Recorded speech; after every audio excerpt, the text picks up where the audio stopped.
Gente, sejam todos e todas muito bem-vindos, muito bem-vindas a mais uma live, eu digo um bate-papo, né? Mais que especial aqui do Danado de Bom. Hoje, Laurinha, seja bem-vinda, e Betânia. Nós começamos nossa live de hoje. Seja bem-vinda, Maria Paula. Uma música bem nordestina, bem pernambucana, intitulada Minha Bodega. É uma música, né, do trio nordestino e que a gente traz aqui para poder abrir esse momento aqui. Já vou chamar a Maria Paula. Vou ver se foi. Já, mano, calma aí.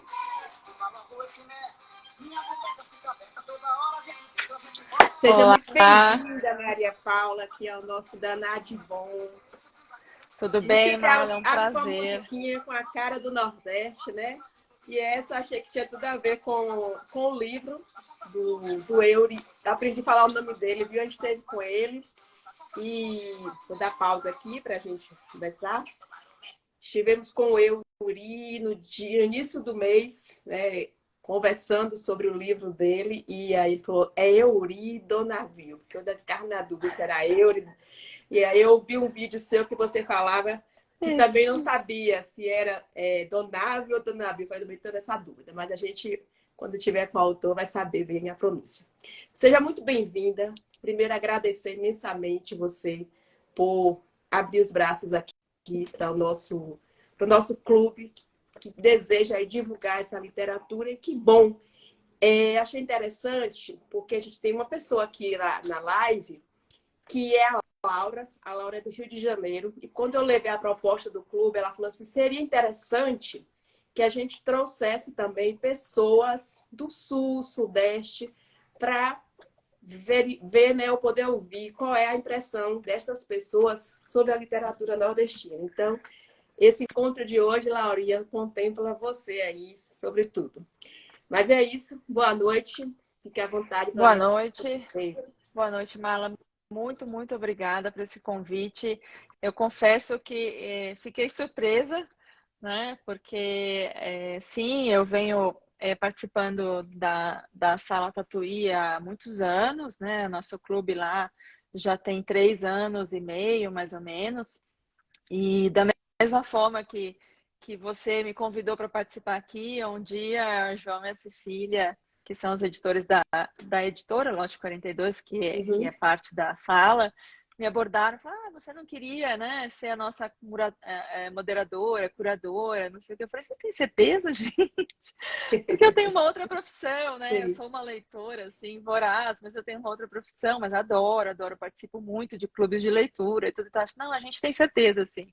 Então, quando você me mandou mensagem, eu revivi isso. Falei assim, que legal, né? Uma pessoa que viu, a gente grava aqueles vídeos, né? Todos os livros que a gente lê tem os vídeos que chamam Ressaca Tatuí.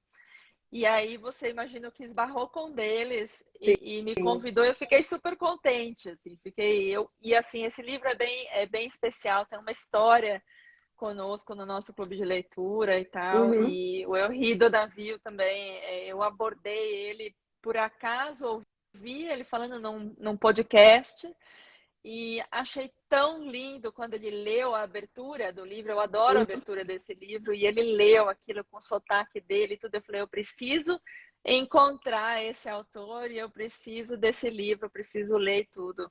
Então, foi uma sequência de, acho que coincidências não, mas destinos, né?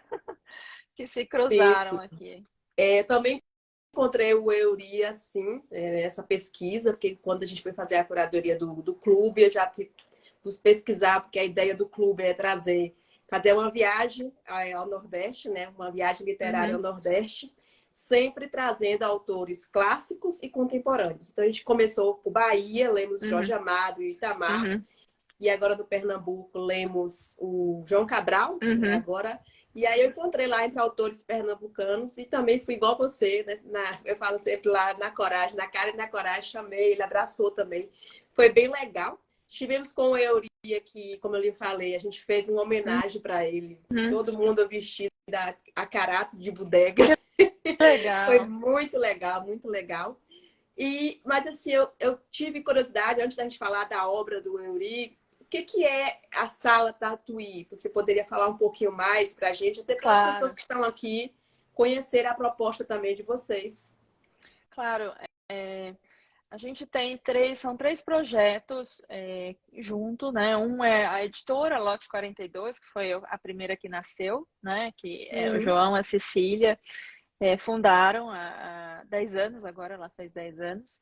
E junto delas tem a Sala Tatuí, que é uma sala que tem projetos hoje bastante educacionais, no sentido de promover a escrita, de promover a produção mesmo do livro como objeto físico. Então, eles têm uns cursos de produção do livro, né? Eu sou uma das turmas antigas, né, deles de produção do livro, e eles têm também a banca Tatuí, que é mesmo uma banca de rua, né, mas que vende os livros e só de editoras independentes. Então é isso que me encanta muito neles, né, que é uma divulgação desse mundo da produção editorial, que não é aquele mundo que você vai na grande livraria do shopping e encontra aquilo que eles querem te vender.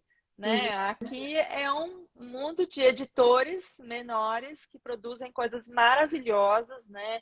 E bastante mais abrangentes, e muita literatura nacional, né? Contemporânea e tudo, que muitas vezes você não tem acesso, não chegam até você, né? Então, quando eu comecei a frequentar a editora, por causa desse curso de produção literária, eu me encantei, eles começaram a fazer um clube de leitura e depois de alguns clubes eu comecei a ser a moderadora e fiz o primeiro, em seguida entrou a pandemia. Então a gente passou esses anos de pandemia online e decidimos permanecer online, porque a quantidade de pessoas de fora, né, que não viriam se a gente transformasse isso num clube presencial, acho que a gente decidiu não fazer mais isso. E hoje eles têm vários cursos, então a cada mês ou um pouco mais eles abrem um curso novo de escrita para crianças. É um encanto, assim, além da produção editorial deles mesmos. Então eles vendem livros, né? Eles fazem cursos e eles mesmos produzem seus próprios livros. Bacana a gente ir conhecendo, né? E fazendo essas redes. Eu acho interessante do ponto de vista, assim, quando você interage com o outro, conhece o outro, de certa forma, colabora com o outro, que aí você está fazendo aqui. A gente cresce juntos, né? Nós crescemos juntos. É muito legal porque a Esther o que você aqui está com a fazendo... gente. Interromper. A Esther estava aqui com a gente ontem, a professora, e ela falou assim, eu achei interessante. A gente não somos mais o que éramos há uma hora atrás, que é a capacidade que o conhecimento tem de nos transformar. E com certeza, depois desse papo com você aqui, nem eu, nem você, nem ninguém que está aqui seremos os mesmos. Os mesmos. Mas você pode falar, você tinha alguma fala?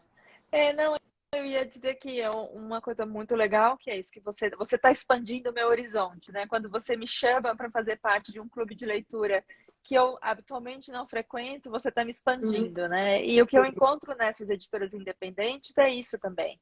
É uma diversidade, é uma bibliodiversidade que a gente não vê, às vezes, nas prateleiras, né? Então, a gente tem... o Euri não veio por esse meio, eu achei. Né? Mas o que eu tenho de publicações de pessoas fora do eixo que a gente fala, né? Então, gente do Nordeste, do Norte, do Sul, do centro do país e tal, com edições lindas, né? Que nunca chegariam, né?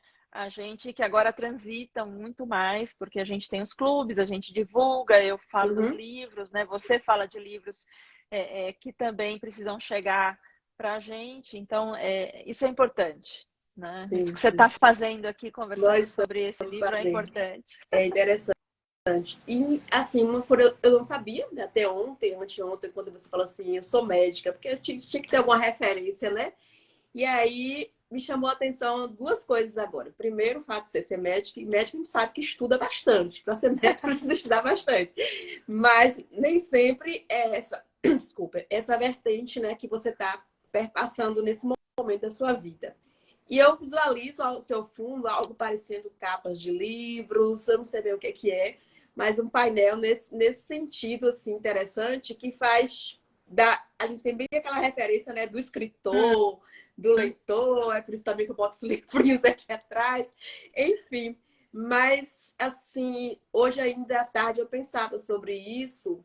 Como é isso no universo da medicina? É comum, não é comum? E o que fez você, enquanto profissional da medicina, entenda que não é o que não lê, pelo contrário, lê, mas é coisas Diferente. geralmente mais técnicas, né? Voltadas para a área. Poucos vão se abrir, de fato, assim, para esse universo literário, enfim. Como é que foi isso e como é que é isso dentro da sua profissão? Como é que você vê isso? Mala, eu acho que historicamente tem muito médico escritor, né? Então a Uhum, gente tem vários escritores muito, muito conhecidos nossos. Na verdade, talvez as pessoas não saibam, são médicos, né? uhum, Mas é muito, muito. Para mim, a literatura veio muito antes da medicina. A medicina veio depois, né? A uhum, literatura veio para mim quando eu comecei a ler. Eu já tive o privilégio, né, de ter livro em casa. Meus avós liam muito, meu pai lia muito. Então, o mundo que me cercava era preenchido de livros, né? Então, isso me possibilitou essa paixão que só foi crescendo, né?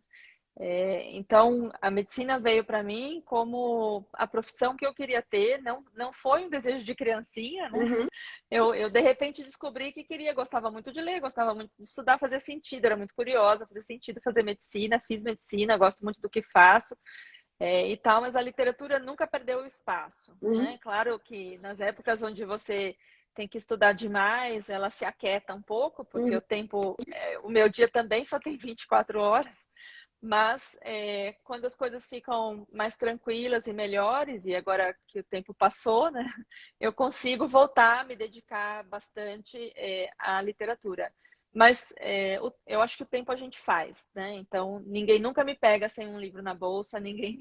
Meu carro sempre tem algum em algum lugar, então, sempre que eu tenho uma legal. chance, eu tô lendo. Né? Então, isso aqui que você está vendo são mesmo capas de livros que os editores às vezes ele fala, vou para a gráfica, eu falo, me tira uma capa para mim, e aí eu tenho as capas aqui. Gostei. Já pensei em fazer um painel aqui com as capas dos É Danado o de Bom. máximo. Cada dia uma coisa legal, a gente aprende aqui. É. Mas assim, eu intitulei o nosso encontro de hoje, eu coloquei lá, né? Que você tinha lido, eu usei as minhas palavras para dizer as suas, porque eu tinha ouvido você antes. Não Aham. ia dizer uma coisa que você não tinha dito ainda. E eu disse que você achou o livro Fiados na Esquina do Céu com o Inferno Danado de Bom, que é uma expressão bem popular nossa aqui, e é o Uhum. título do nosso clube. Uhum. Por que que Danado de Bom? Por que o Fiados na Esquina do Céu você considera um livro Danado de Bom? Para a Olha, gente começar aqui. é, eu acho que primeiro que ele é uma literatura até pouco comum hoje em dia, né? A gente está com uma literatura muito mais introvertida, autobiográfica e tudo. E aqui eu achei um livro que me contava uma história e não é nem uma história, uma ideia que ninguém nunca teve. Aqui tem um pacto com o diabo, né? Não, a literatura está cheia de pactos, né? Mas me encantou, porque colocou isso daí num ambiente que não é o meu, né? Um ambiente que eu conheço pouco, então me aguçou a curiosidade, Uhum, né? Colocou o mote do pacto como essa seca do sertão, quer dizer, um motivo de sofrimento para um povo todo, né? uhum, Virou uma das possibilidades, né, de troca nesse pacto com o diabo. Né? Então eu fui me encantando, eu comecei a ler, já gostei da abertura, a abertura é linda, né? Eu comecei a ler e ele tem uma proposta muito legal, ele parece quase não é nem um faroeste, mas é uma coisa que vai trazendo personagens que tem um tanto de fantástico, né? De aventureiro, né? impossível, totalmente aventureiro. A forma como ele fala é encantadora. Esse personagem que nos leva, né? Esse matador, eu acho ele um barato, tem muito humor. Né? Então a gente está falando de um Uhum, sujeito que vai querer acertar as contas dele. Então, você está falando de gente que vai morrer, uma perseguição de desafetos e tudo, tinha tudo para ser muito mais entristecido ou difícil, mas não, é super humorado. A Uhum. forma como eles se relacionam e respondem um ao outro, então ele me encantou mesmo. Não é um livro comum de se achar, né? Então achei uma Sim. riqueza achar um livro desse. E a forma como ele escreve é muito agradável. É assim, página atrás de página, você não para de virar, que você quer saber o que vai acontecer Sim. de novo. É muito bom. É danado E de bom mesmo. assim, no clube, né, a gente, quando começou, a gente tem um grupo também privado e eram muitos comentários. Alguns com dificuldades, né, para poder Uhum, interpretar a forma como o Eury escreveu. É, tem muito, tem muita cena picante, né? E as meninas uhum. começavam a falar logo assim, livro doido. Eu falei, eu sei qual é o livro doido. Vocês estão gostando das cenas picantes É. do livro. Enfim, mas assim, uma coisa que eu anotei, vou perguntar para o Eury na próxima semana, Hum, mas a gente pode dar uma entrada aqui, que eu observei, não sei se você observou isso no livro, provavelmente sim. Os personagens, eles não são nomeados com o que a gente chama de substantivo, com nomes próprios. Todos são adjetivados, é, né? O matador, o padre, eu é. ainda vou saber dele o porquê dessa opção dele. Mas, assim, o matador é o personagem principal, o protagonista da história e também narrador da história, Uhum. né? Mas, assim, eu queria saber, vamos tirar a exceção do matador, que é o personagem principal. Qual que você achou mais intrigante? Qual que mexeu mais com você, exceto o matador? Ele é bom demais mesmo.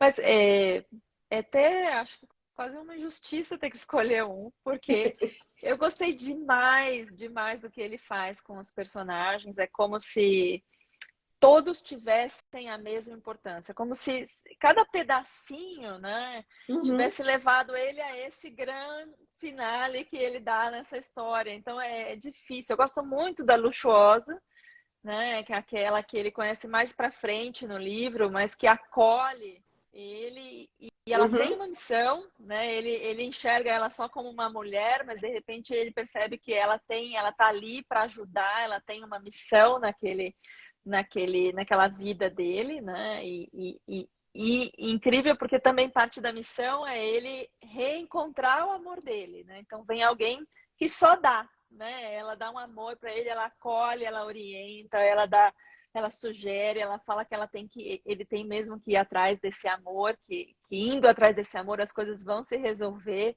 né? E tal. uhum. Eu gostei muito dessa mulher tão acolhedora, assim, tão boa, né, para ele. Um Mas papel forte, gostei. né? É um Uma papel personagem muito forte. forte, uma mulher muito intensa, né?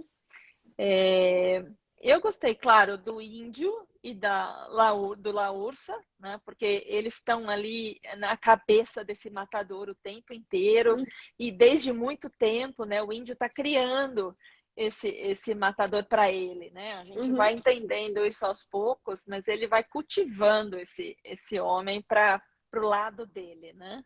Então, é como se ele passasse a vida inteira sendo induzido, enganado, né? E Uhum. manipulado por esse personagem, né? Então, eu Interessante. acho que eles são muito bons. Aqui no clube, a gente traz diferentes convidados, né? Hoje a gente Uhum, trouxemos uma leitora do livro. E aí eu estou fazendo uma relação aqui, porque a literatura ela vai fazendo conexões, um texto com o uhum, outro. É interessante isso. uhum, é, E a gente teve aqui, recebemos recentemente, um artesão pernambucano. uhum. E ele produz esses personagens Folclórico. É. folclóricos. E ele explicava sobre a Ursa, né? E aí conexão com o livro, e isso vai, de fato, abrindo essas janelas que a gente fala que a literatura é capaz de É, fazer e faz, de fato, a gente viajar. Você, com certeza, fez uma viagem aí pelo Nordeste super. a É. partir dessa literatura e das referências que o Eury é escritor. Ele fala de um lugar que ele vive, né? Mas Uhum. também foi um trabalho de pesquisa, como ele coloca. Não foi só a partir das vivências, mas também de muita pesquisa, com personagens reais né? Que foram depois transformados nesses personagens fictícios que ele traz na sua obra. E aí eu fiquei pensando ao longo do texto todo. Esse matador, para você, Ana Maria Paula, você fala Ana Paula. Maria Paula, esse matador, você considera ele herói ou bandido? Você Difícil, vai né? julgar agora o personagem. Acho impossível, porque eu acho que ele tem os dois, né? Como todos nós temos os dois, né? Ele é bom e ele é ruim, né? Você não pode dizer a pessoa que matou X indivíduos antes, 6 ele matou e Não tal. Como é que você diz que sabia uma que eram pessoa 6, dessa eu tinha conta que é? não. Acho que tem em algum lugar isso, mas a questão é, ele está fazendo isso no começo, talvez, para resolver seus próprios fiados, né? Mas depois, acho que ele compreende que se ele fizer isso, ele vai resolver o problema da seca, né? Aquele inverno, né? Vai ser diferente. Então, ele faz isso para um bem maior. E aí você fica numa encruzilhada ainda mais difícil, né? Porque o mal para um bem maior está justificado, então, né? Então fica, acho que muito complicado de julgar. Mas eu acho que ele ter esse lado bandido, né? E esse lado redentor também é importante, porque está falando de todos nós. Ninguém é bom o tempo inteiro, o padre, né? A figura do padre eu acho sensacional, né? Porque ele é o padre, né? Então ele ensinou, ele ajudou esse matador, ele educou, ele deu trabalho, né? Então ele acolheu esse menino que vinha fugido da casa da mãe depois de outros perrengues que ele passou. Uhum. E de repente o menino foi exposto ao lado negro do padre, né? Ao lado difícil do padre, ao lado mais E é uma figura humano, né? do ponto de vista religioso, né, do É, cristianismo, uma figura santa, exato. Era um impecável. exemplo para ele, né? O padre era aquilo de tudo de bom que ele conseguia imaginar, né? E Uhum. daí de repente ele viu o lado humano do padre. Não é nem um lado vingativo, né? Depois sim, mas assim, ele viu primeiro o padre com desejo, né? O padre com uma mulher e tudo. Então, isso para ele foi um choque tremendo, né? Uhum. E ele já um super spoiler aqui, ele se envolve com, então, mulher do padre, Uhum. né? E isso, então, acho que cria uma confusão muito grande na cabeça dele. Então, esse padre vira uma pessoa lá do caderninho dele, né? Um fiado para ele resolver. Mas eu acho que ele faz isso para nos dizer, né, que essa é a verdade da vida, né? Você tem pessoas que fizeram coisas muito ruins, né, que tem seu lado bom, e você tem pessoas que são para você um ideal, né, de alguma forma, e que certamente tem seu lado mais complicado, né? E Então não aí, consigo julgar esse matador. Eu no fim acho que gosto quem dele. somos nós para julgarmos, né, Maria Paula? Eu fiquei pensando que é interessante, quanto o outro está falando, você está, né, cada cabeça um mundo, redigindo coisas aqui. E assim, eu fiquei pensando, agora eu estou começando a pensar mais ainda no título do texto, né? Fiados na esquina do céu com o inferno. Todos nós estamos nessa esquina, Sim, né? Todos nós estamos nessa esquina, todos nós temos nossa cadernetinha de fiados, sim, né? E eu sem acho dúvida. interessante que o Eury traz muito dessa cultura nordestina para o seu texto. Não sei se foi um dia Lili. Dia não, eu falei dia-noite, Lili, a Eliane que entrou aí. Todos nós temos, e aqui no Nordeste, até hoje existem lugares assim, que as pessoas ainda compram na caderneta, né? E anotam o fiado. Então é algo bem da nossa cultura aqui, né? E aí eu fiquei pensando, do ponto de vista humano, toda essa construção que o Eury fez. Que Uhum. eu agora me vi nessa esquina. Eu levei um tempo para poder fazer essa interpretação. E aí, uma coisa que eu percebi no texto, que também o autor, ele aguça vários sentidos do leitor, né? Sim. Quanto leitora, que sentidos sentidos do ponto de vista, vou falar agora mesmo, fisiológico, foram aguçados com essa obra? Olha, eu acho que tem duas coisas muito importantes para mim nessa obra. Primeiro, o cheiro, né? Ele fala dos odores, né? Ele fala do cheiro, ele fala do enxofre, ele fala das mulheres e tal. Então, isso me desperta, né? Eu fico imaginando, né, o que esse matador tá passando e tá sentindo. Eu me coloco nessa cena.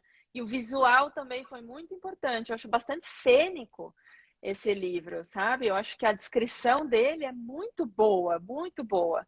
Então eu consigo imaginar, eu fico aqui torcendo para que isso vire, sei lá, ia ser super legal uma série, já pensou? Mas já tem projeto, viu? Ah, Tem que projeto. delícia! É, porque um só não vai me satisfazer, eu preciso de vários capítulos. O Euro tá engatando aí. É, porque é muito visual, é muito cênico, as mudanças que ele faz, as viagens que ele faz.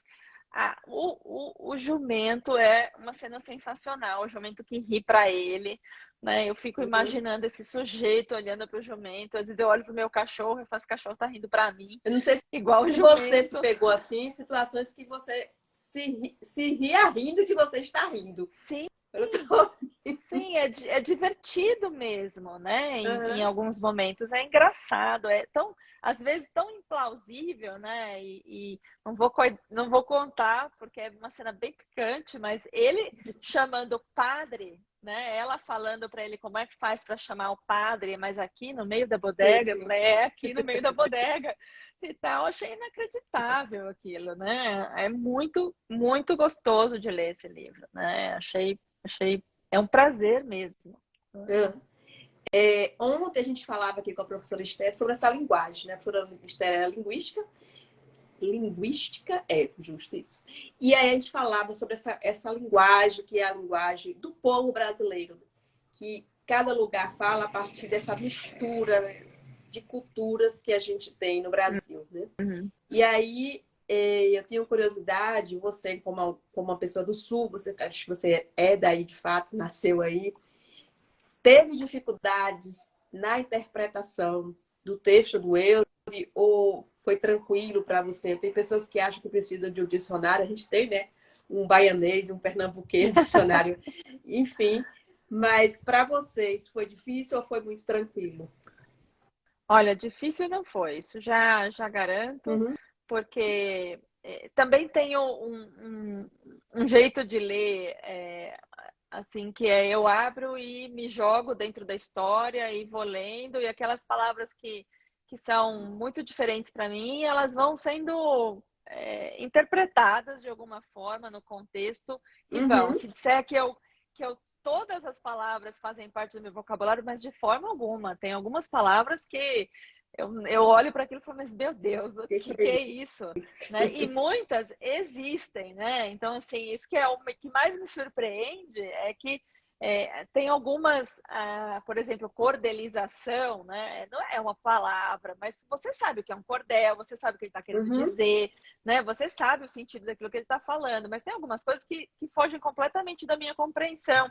E se você for checar no dicionário, a palavra existe, ela uhum, só não é usada aqui onde eu tô, né? uhum, Assim como deve ter palavras que a gente usa aqui que não são sim, usadas aí. sim. Então, isso que é muito legal, porque mesmo quando eu me deparo com uma coisa, eu falo assim, meu Deus, mas o que é isso? E eu vou procurar, eu falo, nossa, ignorância é minha, essa palavra aí tá lá no dicionário, super existe, tudo. Mas eu acho que isso não impede de forma alguma a Sim. leitura, entendeu? Por quê? Porque é como se ele me desse um charme na leitura, é como se ele me desse um tempero na leitura, a hora que ele fala uma palavra e dá uma adjetivada com algo que eu nunca vi, mas ele vai repetir isso outras vezes. E com Uhum. a repetição e o contexto, você na mesma hora já sabe o que ele está querendo dizer quando ele usa aquela palavra. Então eu recomendo que realmente abra a primeira página e leia, sabe? Se depois você tiver fôlego para checar palavra, por curiosidade, não sei o que, Na vai verdade, o também. próprio texto vai te levando, né? E você vai Vai. descobrindo os significados daquelas expressões todas que ele traz lá no texto. Uhum. É, assim, nós que lemos o texto, percebe-se que a seca é o, digamos ali, a questão interessante que eu lembrei agora do João Cabral de Belo Neto, né? Em Morte e Vida Severina, que a gente fez uma leitura sobre isso. A seca, ela é ali uma questão social muito forte, que ele traz também. Muitas obras, né? Muitos autores nordestinos, eles trazem essa questão, porque é algo bem marcante para nós. E assim, mas além da seca, que outras questões sociais você percebeu que o autor abordou nesse texto? Foi possível perceber alguma coisa nesse sentido? Eu acho que sim, acho que tem várias. Acho que a seca e até acho legal, porque a gente, eu vou dizer por mim, não tenho essa vivência, Uhum, né? Eu tenho essa compreensão do que eu leio, né? Do que a gente escuta de notícia, do que eu converso com as pessoas, e não sei o quê, mas sei lá, nos anos que tiveram, que a gente teve seca aqui em São Paulo, cara, não tem, não é 1%, né, do que a uhum, gente está falando que é seca, né? uhum, Não tem comparação, né? Então eu não sei o que é isso, né? O que eu consigo compreender é daquilo que eu leio, né? Então acho que essa é um personagem principal, né, desse livro. Mas fora isso, eu acho que ele fala muito também das relações, às vezes de poder, né? Então você vê os coronéis, você vê as pessoas que trabalham em situação de absoluta miséria, que não tem, não é que não tem um prato de comida, não tem nenhuma comida, uhum, não tem nada de comida, né? Porque, inclusive, nessa natureza tão seca, as coisas não estão por aí para você. Se você achar uma árvore cheia de frutos, não existe a árvore cheia de frutos, entendeu? Então, é uma situação de miséria por causa do ambiente também muito diferente do que a gente vê aqui. Né? Então, acho que essa disparidade, né, entre o poder social, a colocação de cada um desses personagens na sociedade, o cara que é dono da bodega, tem as prostitutas, né? Tem a pessoa que mata para viver, uma coisa impensável, certamente existem essas pessoas, para não ter nenhuma dúvida. Então, eu acho que ele vai colocando pessoas muito características, né, da nossa sociedade, o padre, tem a que eu adoro, que é a Carranqueira, adoro essa personagem, né? Então vai dizendo, você vê, ele coloca a Carranqueira lá, mas ela tá num caminhão que leva 1 milhão de pessoas lá, que está tentando um lugar melhor para viver, né? Então ele vai mostrando essa miséria, essa dificuldade dessa região toda que sim. eu não conheço de presenciar, né? Então, para mim, isso é um livro que tem uma riqueza muito grande, né? E aí, alguma coisa que eu li com relação à fome, né, que também eles vivenciavam ali, e a ideia da cachaça. O que a É. cachaça era capaz de fazer, de certa forma, ser um sustento para Uhum. aquele sujeito. E com a barriga vazia, Vazia. e ele descrevia tudo aquilo ali. E o Eury traz também, a gente falou sobre isso, as cachaças representadas pelos 7 pecados, né, que eu achei uma metáfora bem interessante dentro do contexto do título do livro, da obra que ele traz. Né? Uhum. Que a gente, esses fiados todos que a gente vai fiando ao longo É. da vida, está totalmente relacionado com esses que a gente chama, né, entre aspas, de pecados. Então, eu considero um autor, aqui da fala, muito porreta para fazer essa construção toda que o Eury fez, Sim, né? sim. Eu acho que, Mala, você falou uma coisa dos pecados, a religiosidade é uma coisa muito importante nesse livro. Sim, E existe essa fala do índio mais no final, né, do porquê ele precisa manter a seca, né, e sim. é uma fala bastante Uhum, dolorida, né, de que ele precisa desse povo sofrendo, né, porque a maior parte das rezas que alimentam, né, o céu, que agora é um céu diferente, vem das pessoas que sofrem desse tanto, não sei o que, é uma coisa tão dolorida, né? Eu achei tão doído de ouvir sim. essa fala do índio, né? Porque as pessoas são muito religiosas e são muito apegadas e realmente elas pedem, elas rezam, elas única esperança, né? Elas não têm poder de fazer chover, né? Então, na fé delas tá esse poder de fazer chover, né? E essa fala do índio é, nossa, de partir o coração no fim, Uhum. né? Bem interessante. É, E fora isso, o texto é todo recheado, digamos assim, de humor, né? O Eury já contou pra gente que ele é um cara, né, muito bem-humorado. Acho que tem relação com esse humor do próprio escritor. Como é que você percebeu isso no texto, né? A questão do humor e qual a avaliação que você faz sobre isso? eu acho sensacional, porque eu acho que você pode falar sobre coisas muito importantes, né? Então, aqui você está falando de perdas, de dificuldades, de mortes, de tanta coisa difícil, de uma seca, de um povo que sofre muito e tudo. Mas é engraçado, gente. Tenho que dizer, esse livro é muito engraçado, é muito divertido, porque a forma como ele usa isso, a forma como esse matador responde, que ele é provocado, né? E ele dá umas respostas ácidas na lata. Eu acho incrível, incrível, porque ele não está deixando de comunicar, né, essas Uhum. dificuldades da vida, ele não está deixando de fazer a gente pensar, né, em como é ter que passar por tudo isso e como é difícil, e essa mãe que a primeira criança mais nova morre, a próxima criança não só foge, como leva tudo que eles têm, e ela tem que se submeter a um lugar horrível e tal. Então, ele está falando disso tudo para a gente, está nos fazendo pensar, mas de uma maneira formidável. Então, eu me pego gargalhando nesse livro. Eu me pego e falo, nossa, eu risco e risco. Eu falo, isso é demais, entendeu? E ainda assim, é como se colocar humor num assunto desse fosse uma delicadeza, né? Quer Uhum. dizer, é uma delicadeza conosco, né? É deixar a gente pensar sobre essas coisas tão importantes e tão difíceis, nos machucando menos, né? Deixando a gente também se divertir, né? Então eu acho que o Henri fez isso de uma forma incrível. Eu gostei demais desse livro. Acho que dá para perceber, né? Sim, sim. Por isso que eu lhe convidei. Por isso que eu lhe convidei. Uma outra coisa que eu achei bem interessante é que o livro, eu li alguma coisa sobre isso, dizendo assim, que nem tudo que parece é. Né? E a primeira pessoa que eu lembrei, o primeiro personagem que eu lembrei quando eu li essa frase foi do padre, né? Mas não é só o padre. A É, maioria dos personagens são o índio, que parecia ser uma coisa e era outra. Enfim, é, mas eu acho que ele trabalhou bastante aí a questão dos conceitos e preconceitos. E acho que isso a é, gente pode trazer para a vida. Quantas coisas na vida, né, nas nossas vidas, não é o que parece ser.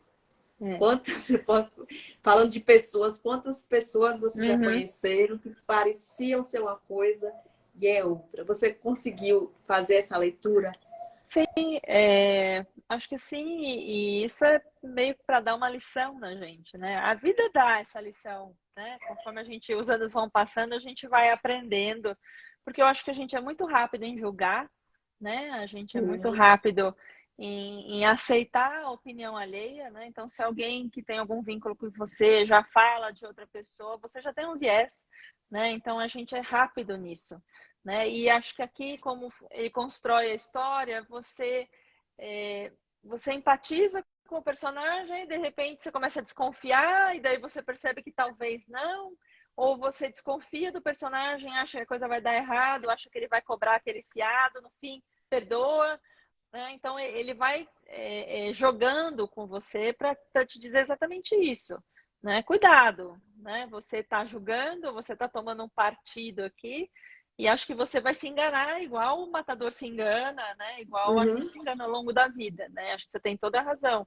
Ele vai fazendo isso com você, né? Então você espera uma coisa de um personagem aqui e de repente você se decepciona ou você se surpreende, né? E acho Eu que fiquei vale esperando das que a duas carreira. vertentes. É aquela pessoa que você conhece e acha que é bom e é ruim, ou que você acha que é ruim e pode ser bom. Só para poder falar de forma bem simples, assim, Acho né? que sim. E Não, a vida e toda a gente está assim, se deparando com isso, aqui né? tem umas coisas, por exemplo. que são bastante figuras da sociedade que são muito comuns, né? Então, você tem o padre, né? Você tem o cara que bebe o tempo inteiro, você tem a prostituta, né? O bordel e o sexo estão muito presentes aqui, né? Nessa obra e tudo.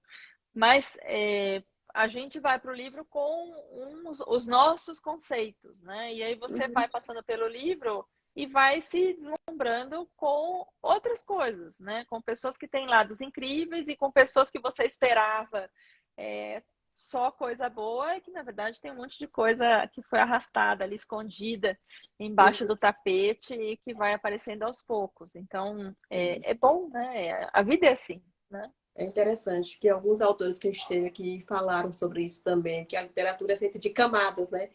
Interessante porque a gente trouxe o Euro e trouxe a Esté ontem, hoje você, e cada dia é algo novo. A discussão é outra, a leitura é outra, eu acho isso muito interessante. E assim, já que a gente está falando, né, de um clube de leitura nordestina, e o que eu coloquei lá no início, para pensar que Nordeste é possível pensar a partir dessa obra? Que Nordeste você enxergou? Que Nordeste o autor, de certa forma, denuncia, né? Como é que você vê como é que você percebeu esse Nordeste escrito a partir do livro do Eury? Isso é muito interessante, porque, e aí falo só por mim, né? Porque a minha experiência é pequena, né? Mas o meu Nordeste é feito de capitais, né? O meu Nordeste não tem interior, né? O meu Nordeste interior está dentro dos livros, né? Nunca cruzei com eles, né? Então, para mim, eu estou enxergando não sei se miséria é a palavra certa, mas um déficit de muita coisa que, para mim, que moro aqui, é muita coisa importante, né? Eu não consigo imaginar como é viver com aquela falta de tanta coisa, né? A pessoa não só não tem uma moradia, ela precisa ficar mudando de cidade conforme a condição daquele local muda, ela precisa mudar. Então, hoje ela tem onde trabalhar, mas não é um trabalho no meu conceito de trabalho, é um trabalho que ali tem uma terra para arar, dá para arar, vai chover, ótimo. Acabou, não tem mais, ela precisa mudar de cidade. Né? Então, ela pega aquela família, aqueles filhos, às vezes você vê o marido nem tá, ninguém nem perguntou do pai onde está esse marido, né? E vai seguindo, vai tentando sustentar aquela família e tudo. Então, para mim, e não vou dizer assim, isso daí não é uma foto do Nordeste, isso é uma foto de um monte de lugar nesse país. Aqui dentro do estado de São Paulo, certamente existe esse lugar aí onde se vive da mesma forma. Isso não é uma foto, isso para mim não é. Ele não está falando só do Nordeste, está falando dessa situação de vida que existe em um monte de lugar desse país. Eu consigo imaginar isso no interior perdido do estado de São Paulo também, né? Mas é uma ausência de recurso total, né? Então, é como se o Estado como se não, né? Posso tirar até o se.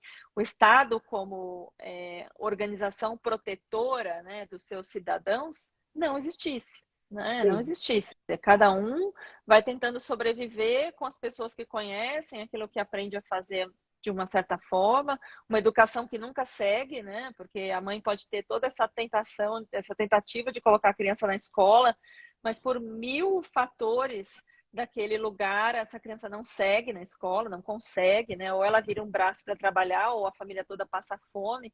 Então, ele me mostra uma realidade do Nordeste, sim, porque ele ambienta lá, mas para mim ele mostra uma realidade do brasileiro, que não é o brasileiro que a gente vê onde eu moro, e tá, muito provavelmente onde você mora também. É um brasileiro que está numa situação de muita falta de tudo, né? Sim. E como é que a gente chega nesse lugar, né? Interessante, Maria Paula, porque você traz uma fala muito parecida com o professor que esteve aqui fazendo uma análise da obra do João Cabral, Morte e Vida Severina. E ele falava que é justamente isso. Por isso que João Cabral, né, é um clássico, porque quando ele fala desse Severino, não é um Severino nordestino, tanto que existe, fala, né, tantos Severinos. E no mundo todo a gente vai encontrar isso, né? Vai estar falando de um sujeito a nível eu posso dizer assim, mundial, né? Qualquer lugar do mundo que você for, você vai encontrar, ou na maioria dos lugares você vai encontrar situações, severinos, É, né? é. Pessoas que passam por todas essas privações aí. E isso que o torna, né, de certa forma, um clássico, uma obra que viva. Como Uhum. também a gente percebe isso, né? Nessa denúncia aí que o Eury faz nessa obra. Interessante, porque você vê que os autores, de certa forma, a gente vai escrevendo também a partir das nossas tantas leituras. A gente escreve a partir Claro. dessas leituras. Você queria completar o que você estava falando? Não, tranquilo. Ah, tranquilo. Tem uma pergunta que eu faço para todo mundo no final, mas é depois dessa aqui ainda que eu vou fazer. A gente fala que toda a literatura ela serve como espelho ou janela. Você já trouxe muitos espelhos e janelas nessa fala da gente aqui hoje, mas só assim para a gente fechar com chave de ouro,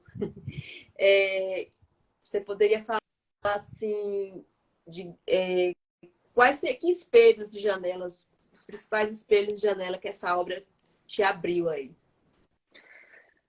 Eu acho, assim como eu acho que todo autor escreve de si, do mundo, ninguém escapa disso, né? Que de Uhum, qualquer forma, por mais que você não esteja contando a sua história, você é que escreve, então você está lá, sim. né? Eu acho que quando eu leio o livro, qualquer livro, ele também fala de mim, né? Eu tenho uma amiga de um outro clube de leitura que toda vez que ela abre um livro, eu falo assim, nossa, esse cara me conhece. Então, é essa sensação, né? O que desse livro mexe tanto comigo, né? Porque ele fala de mim, Sim. né? Ele fala daquilo que eu não enxergo, né? Daquilo que eu não quero ver, né? É tão fácil a gente tocar nossa rotina e não enxergar os problemas do mundo, da sociedade, do próximo, né? Ele não está lá no Nordeste, ele está Uhum, aqui, do lado. sim, É só eu sair para a rua que está cheio de severinos, sim, né? Então, acho que são janelas e espelhos, porque fala de mim, né? Me acorda, né? Me mostra que eu preciso abrir meus olhos e enxergar, porque isso está aqui, né? E me expande, né? Porque eu consigo, usando o livro, né, enxergar toda essa variedade, essa diversidade de mundos, a maioria deles menos confortáveis daquele que eu estou, né, uhum, que me sinto privilegiada sem dúvida nenhuma, né? E será que por essas janelas eu posso passar e fazer alguma coisa, né? O que eu posso fazer? Né? Porque no fim a gente conversa, a gente discute, a gente até enxerga, né? Alguns não, alguns se enxergam, mas é importante a gente entender, e aí, né? Faço o que com isso? O que eu posso fazer? Como eu posso mobilizar a sociedade? Com quem eu posso conversar, falar ou reproduzir esse assunto para que isso vire uma reação em cadeia, né? Porque se a gente só falar, provavelmente a gente não muda muita coisa, né? sim. Muito bacana, muito bacana. Como eu lhe falei, tem uma pergunta que a gente sempre faz aqui, porque você já trouxe isso lá no início do nosso bate-papo aqui, que foi a pandemia, né? E aí você falou que esse projeto todo, essa imersão nesses clubes, se deu na pandemia. No início da pandemia, que vocês criaram os clubes online, enfim. Aí eu digo também que tudo nada de bom surge no contexto da pandemia, né? E aí uma pergunta que eu estou perguntando, porque eu digo, faço a pergunta já comunicando ao convidado que isso vai se tornar livro, essas entrevistas. A pergunta é o seguinte: quase todas as pessoas que estiveram aqui, você também deve conhecer várias pessoas no seu meio profissional, pessoal, que criaram alguma coisa na pandemia, né? Muitas coisas voltadas ao campo da arte, da literatura, enfim. Aí eu queria saber sua opinião bem, bem tranquila, assim, né? Não precisa sair de você. Por que você acha que houve esse de incentivo? Peraí, deixa eu só ler o que a Maria Bethânia colocou aqui, né? Parabéns, Marla, por mais uma live sensacional. Maria Paula, uma professora externa muito simpática. Explica com clareza o enredo do livro e parece ser uma pessoa muito humilde, com certeza. A Maria Bethânia. Então, assim, por que a pandemia impulsionou tanto? Eu diria a palavra criação, né? Imaginação das pessoas nesse período. É difícil a gente. Acho que a gente não consegue ser objetivo nessa explicação, Sim, mas eu fala com o diria coração. que de repente, não, acho que de repente a gente teve o contato com uma dor imensa, né? Às vezes a gente teve sorte de não ser nossa, no sentido de Uhum, ser minha mãe, né?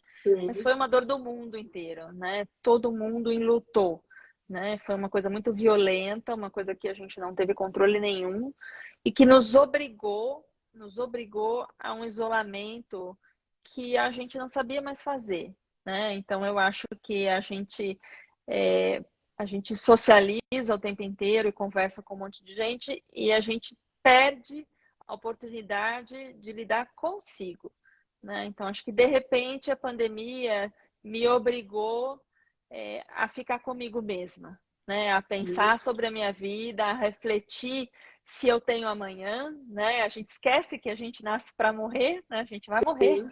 Então a gente esquece que a gente tem uma validade, que a gente deveria valorizar cada dia, cada minuto, de uma forma diferente. Então acho que a partir do momento que a gente luta e que isso é de todas as pessoas, né? Um luto coletivo e a gente é obrigado a se isolar, a gente começa a pensar na vida, né? A gente começa a pensar naquilo que a gente está fazendo, naquilo que a gente no dia a dia fazia e que de repente a gente acha que se a gente não fizer, nossa, vai morrer. E não, a gente descobre que a gente pode ficar em casa, a gente descobre que é bom, às vezes, ficar sozinho ou com a sua pequena família, não precisa ficar indo no shopping, por exemplo. A gente percebe que uma das coisas que mais nos dá prazer é a arte, né? Eu acho que é a forma do ser humano traduzir, né, aquilo que ele enxerga do mundo. Então, acho que de repente as pessoas começaram a produzir, a ouvir música, a produzir música, a ler diferente, né? Começou o número de clubes de leitura, aumentou bastante. Então, eu acho que o ser humano tomou um puxão de orelha, né, global, Eu muito pensei que, grande. de certa forma, a gente começou a pensar nos fiados, né? Acertar as nossas contas conosco, muitas delas com a Sim, gente mesmo, né? conosco. Isso mesmo. A gente começou a ser mais honesto com a gente mesmo, né? Eu acho. E a arte tem um poder, ela dá voz às nossas reflexões, né? Então, acho que ela ganhou um valor ainda maior. Sim, muito bacana. Quando eu, quando eu escrever o livro, você vai receber. Que delícia! Ai, vamos pensar. Mas Ana Paula, só falo Ana Paula, não sei de onde eu tirei. Maria Pode falar Paula. São Paulo. Eu sou Paula, porque eu acho bonito, Maria Paula, Ana Paula. Enfim, foi muito gostoso demais. Assim, foi danado de bom te receber aqui, poder te ouvir, as suas reflexões. Eu digo que não, se uma hora atrás eu não era mais a mesma, eu não sou mais a mesma desde que a gente começou esse clube de leitura, porque é tanta coisa gostosa que a gente troca com o grupo, né? A gente tem os momentos também que a gente faz os momentos fechados, né? Só com o grupo e as pessoas falam mesmo que Uhum. entenderam. Aquela coisa bem fluida, elas brincam que a gente não tem prova, né? Não tem cobrança, é Sim, fluido e acho que a leitura a gente precisa resgatar essa leitura, porque assim, bacana quando você chegou e falou que desde pequena você foi incentivada, seus avós liam, né? Seus pais liam, e essa infelizmente não é a realidade não da é. maioria dos brasileiros. No nosso país ainda a leitura é uma coisa nas escolas tida como obrigatória, né? Eu venho do campo da educação e livros de literatura você só vai ver no ensino médio quando tem a disciplina de fato de literatura que ele cobra, você vai ter que ler para Uhum. poder prestar uma avaliação com aquilo ali. E eu acho que, como você falou, esse movimento que a pandemia trouxe dos clubes de leitura, porque era um momento de... Era uma forma de ocupar a nossa mente, pararmos de pensar, colocar coisas boas, né? Acho que a leitura ajudou muito nesse sentido. E a gente precisa, seja onde estivermos, incentivar isso. E eu acho que é de uma forma mais... Acredito que tem que ser de uma forma mais lúdica, prazerosa.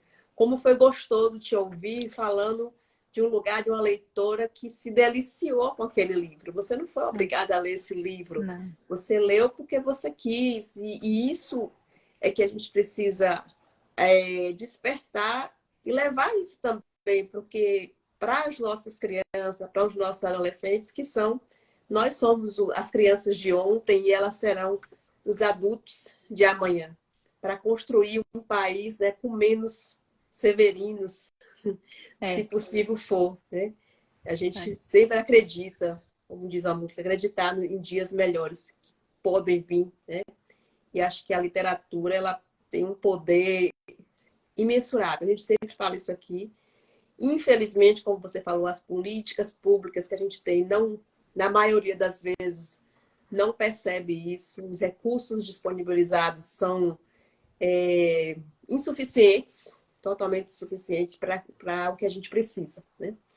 Então é isso, deixar nosso grande abraço, a porta, como a gente falou, as portas, janelas todas abertas para você, para o seu clube, que a gente possa ter, né, se for possível, outros momentos de interação.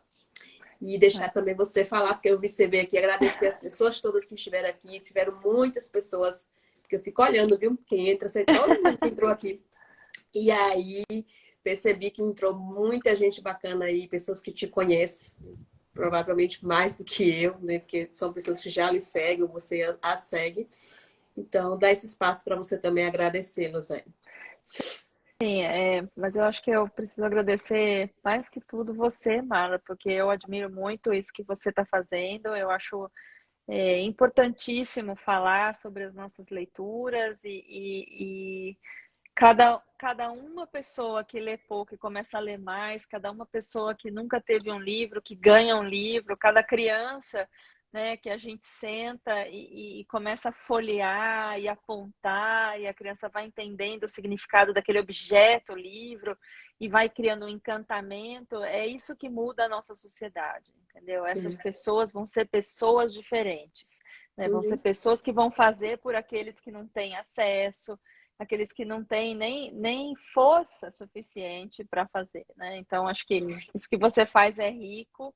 Eu super agradeço o convite, agradeço as pessoas que estão aqui assistindo e peço que repliquem, né? Que falem sobre leituras, que participem de livros, que republiquem, que vejam nas suas comunidades o que pode fazer, se tem alguma escola porque todo mundo pública é que capaz de possa escrever, ir. né? Tem um Que monte. escrevam também. Escrever é importante e a gente nunca sabe por onde começar. Tudo bem, começa pelo seu diário, seu dia a dia, acrescenta algumas coisas, põe umas pitadas, né, de coisas curiosas e vai escrevendo. Acho que não tem fórmula, né? É isso. Então, muito obrigada, Muito Marla. obrigada a você também. A live vai ficar salva, se você desejar, né? Eu vou colocar você como colaboradora, se você quiser deixar lá. E se quiser receber também, depois a gente envia. Tá bom? Tá, joia. Um abração. Muito obrigada. Abraço, Até gente. mais. Até a próxima semana. Semana que vem é o Euri, viu? Tá aqui com a gente. Que legal. Tchau, gente.